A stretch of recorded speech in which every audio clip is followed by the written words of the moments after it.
네, 지금부터 제3회 국정현안 관계장관 회의를 시작하겠습니다. 벌써 새 정부가 출범하고 3달이 지났습니다. 숨가쁘게 달려온 것 같습니다. 기후재난도 있었고, 사건, 사고, 특히 이번에 이제 한미정상회담까지 정말 숨가쁘게 달려왔습니다.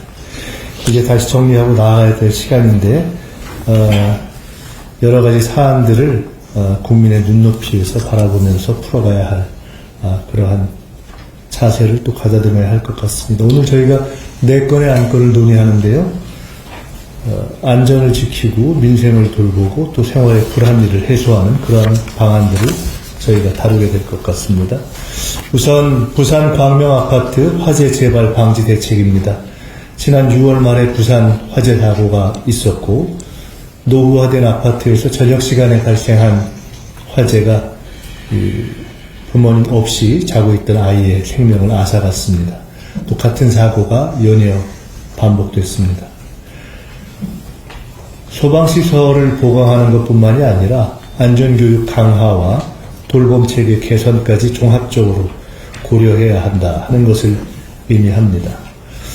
약 150만 대의 단독경보형 감지기 보급 등 시설 개선은 물론 노후 공동주택 밀집 지역의 3천여 초등학교를 대상으로 찾아가는 화재 안전 교육을 실시하겠습니다.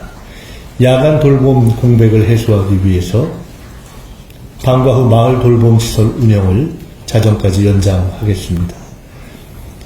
지난 7월 광명의 아파트 주차장 화재를 계기로 해서 필로트 화재 취약성을 신속히 보완하면서 건축물 성능 확인제를 도입하는 등 근본적인 안전 개선도 병행 추진하겠습니다. 두 번째로는 소방 R&D 강화 방안에 대해서 논의합니다. 현장 대응력을 높일 수 있는 소방 역량의 강화가 절실합니다. 이미 검증된 첨단 국방 기술, 드론, 로봇, 센서 이런 기술들을 소방 현장에도 적극 이전하고 활용해야 되겠습니다. 내년 소방 R&D 예산을 전년 대비 64.9%가 증가한 503억 원 규모로 확대 편성하고 소방 R&D 5개년 계획도 수립 추진하겠습니다. 소방 현장에서의 1분 1초는 곧 국민의 생명입니다. 현장의 대응력이 확실히 달라지도록 하겠습니다. 직장인 든든한 한 끼 지원 방안도 오늘 논의 사항입니다. 외식 물가가 급격히 상승해서 특히 중소기업 근로자의 식사비 부담이 커지고 있습니다. 인구 감소 지역과 산업단지 등 식생활 여건이 취약한 지역을 중심으로 해서 근로자 식사비의 일정 부분을 정부가 지원하는 시범 사업을 추진하려고 합니다.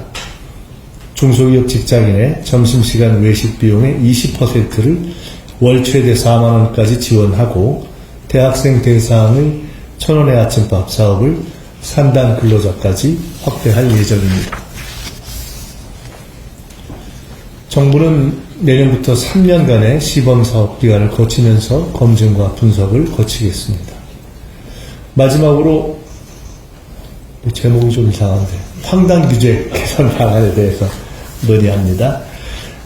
규제개혁은 어제 오늘의 이야기가 아니지만은 아직까지도 이 황당 규제라고 부를 만한 그런 규제들이 있습니다. 이걸 빠르게 바로 잡아야 됩니다. 그래서 이 황당한 규제를 직접 발굴하고 개선 방안까지 제안하는 공모전을 개최했습니다. 이 대표적인 사례로 이 공모전에서 나온 어떤 아이디어를 바탕으로 개선된 규제의 대표적인 사례로 쉽게 할 수 있는 이동통신 서비스 가입과 달리 해지는 복잡한 단계를 거쳐야 하는 해지 절차를 간소화합니다. 또 공동주택관리사무소가 범죄신고 목적으로 CCTV 자료를 제공할 수 있는 근거를 명확하게 하는 등 총 51건의 규제를 개선하기로 했습니다. 이런 성과가 나온 것은 다 국민 여러분들께서 참여해 주신 덕분입니다. 앞으로도 계속해서 이런 낡은 규제를 발굴하고 개선하겠습니다. 이제는 초반 출발점을 넘어서 저희들이 성과로 보여드려야 할 시간입니다. 선제적으로 파악하고 역지사지에서 판단하고 발상의 전환을 해서 실질적인 문제 해결을 하겠습니다. 국민들의 삶 속에서 직접 체감될 수 있도록 최선을 다하겠습니다. 오늘 논의가 현장에서 실질적인 변화를 이끌어낼 수 있도록 오늘 참여해 주신 각 부처에서도 최선을 다해 주시기를 부탁드립니다. 고맙습니다.